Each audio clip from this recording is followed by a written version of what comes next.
আমরা 1 কোটি টাকা করে ক্ষতিপূরণ দাবি করব। 10 থেকে 15 বছর যে সময় আমাদের ব্যয় হয়েছে, আমাদের এই সময়ের মূল্য কে দিবে? আমরা কেউ চাকরি ছেড়ে এসেছি, কেউ ব্যবসা ছেড়ে এসেছি, কেউ বা প্রোডাক্ট থেকে চলে এসেছি একটু উন্নত জীবনযাপন করার প্রত্যাশায়। এই আসল বাজারকে বৈঠক দেখিয়েছে, বৈঠক দেখানোর কারণে আমরা এই পথে উঠেছি।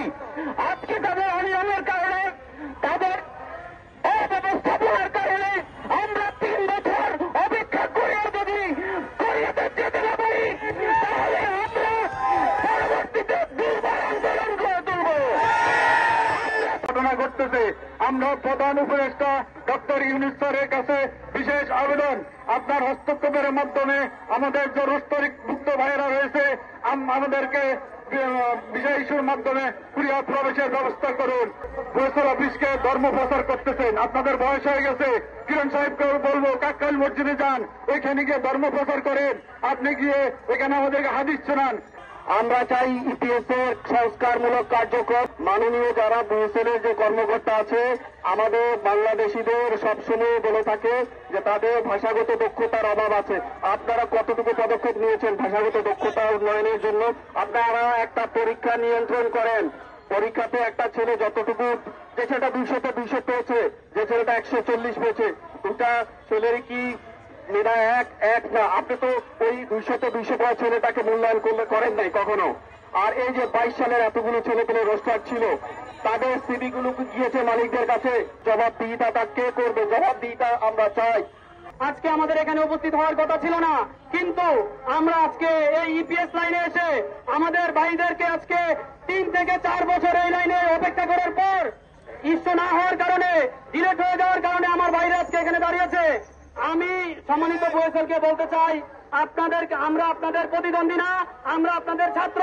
আমরা আজকে এখানে দাঁড়িয়েছি আপনাদের বিরুদ্ধে নয়, আপনাদের সাথে সমঝোতা করে ইপিএস কে সংশোধন করার জন্য। ইপিএস কে সংশোধন করলে আমি যেমন এখানে 3 বছর অতিবাহিত করেছি, আমার ভাইয়েরা যেমন 3 বছর অতিবাহিত করেছে, আমার পরবর্তী আরো যারা কোমলমতি শিশুরা এখানে আসবে, তারা যেন এই ট্রেপে না পড়ে, তাদের জীবনের টার্নিং পয়েন্টটা শেষ করতে না হয়। আমরা চাই আমাদের কোনো ভাই 3 থেকে 4 বছর এই লাইনে অতিবাহিত করে তাদের ফ্যামিলি, পরিবার এবং রাষ্ট্রের কাছে সে অসম্মানিত না হোক। প্রবাসীরা হচ্ছে একজন রেমিটেন্স যোদ্ধা, একজন প্রবাসী দেশ এবং পরিবারের জন্য একজন রেমিটেন্স যোদ্ধা আরো প্রয়োজন।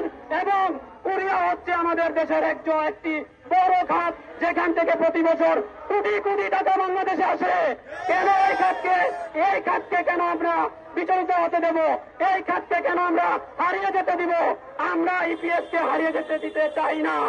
আমরা চাই সংশোধন, সংশোধন এবং সংশোধন।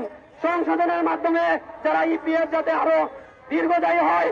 এবং আমরা আজকের প্রোগ্রাম জাস্ট একটা সংবাদ সম্মেলন। যদি আমাদের আজকের প্রোগ্রামের দাবিগুলো বয়সের না মেনে নেয় এবং প্রধান উপদেষ্টার কাছে গিয়ে আমরা ভালো কিছু না পাই, তাহলে আমরা পরবর্তীতে আরো অনেক বড় কর্মসূচি ঘোষণা করব। আমাদের এখানে মাত্র 100, 200, 500 লোক আছে।